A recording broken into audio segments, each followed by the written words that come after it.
President, thank you. Today is an opportunity for me to remind our colleagues of the value of Senator Johnny Isakson. I particularly want to speak this afternoon about his work in regard to our nation's veterans. When Senator Isakson resigned from the United States Senate, I replaced him as the chairman of the Senate Committee on Veterans Affairs.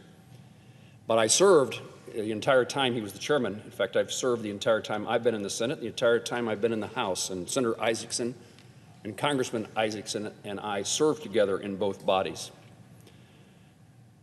I want to highlight for my colleagues and for Americans, and particularly the veterans across the country, that they had an advocate in Senator Johnny Isakson for them, for our nation's veterans. He knew the debt we owe to our veterans, and kept that at the forefront of his mind and his heart as he led the Senate Committee on Veterans Affairs. His service as chairman was motivated by the stories of veterans who had touched his own life. Senator Isakson regularly spoke about two veterans who shaped his approach as chairman: his college friend Jackson Elliott Cox III and Georgia native Noah Harris. Jackson Cox volunteered to serve in the Marines in Vietnam and was killed by a sniper a month before he was scheduled to return home. Noah Harris had volunteered to serve in the Army after 9/11 and was killed while serving in Iraq. Both men volunteered to serve their country in the military during times of war, and both men gave their lives in that service. Senator Isakson was compelled by their service to remember and speak about the men and women who gave their lives to defend our nation, and believe that we must also remember and honor those who made it home.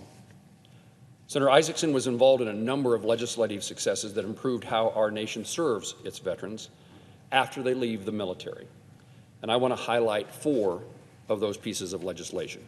First, the Veterans Affairs Accountability and Whistleblower Protection Act finally gave the VA the tools it needed to hold officials accountable following several scandals at the department, and set the expectation that the VA would maintain a high-performance workforce to serve our veterans.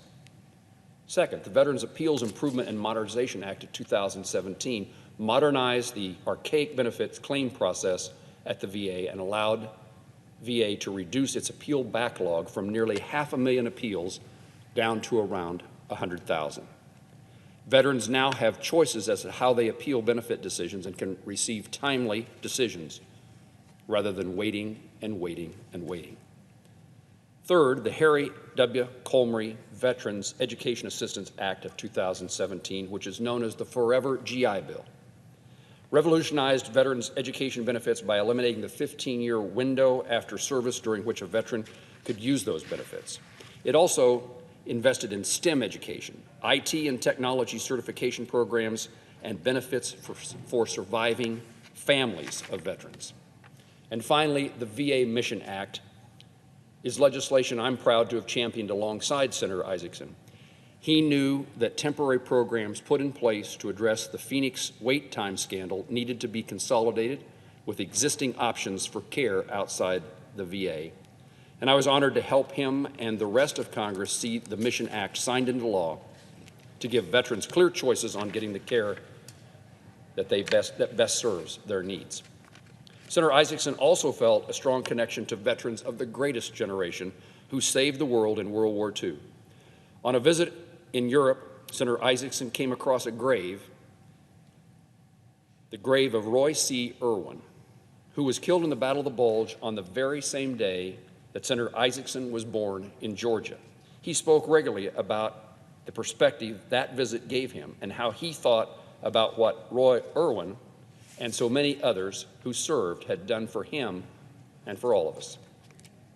In his last year as chairman, Senator Isakson led a Senate delegation to commemorate the 75th anniversary of D-Day in Normandy, France.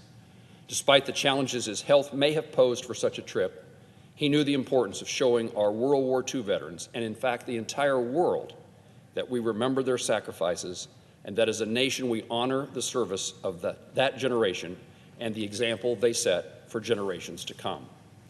Senator Isakson did not just remember the sacrifices of our veterans. He acted whenever he could to see that the benefits and services their country offered were delivered in the manner they deserved.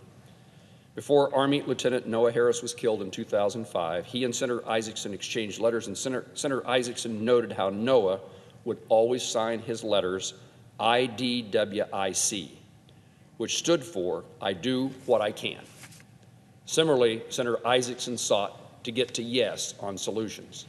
Instead of just focusing on problems or Senate differences or people's differences, he always worked to do everything he could when someone needed help, and his service to veterans will shine as an example for others, for us to emulate.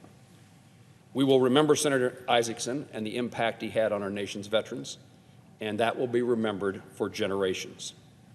Senator Isakson served 6 years in the House and 14 years in the Senate.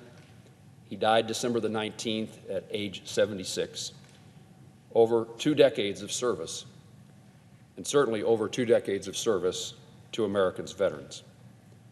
Mr. President, I want to extend my condolences to Senator Isakson's wife, Diane, and his children, Julie, Kevin, and John. Please know that we are thinking of you all and are praying for you during this challenging and difficult time. May God bless that family, and may Johnny Isakson rest in peace. Thank you, Mr. President.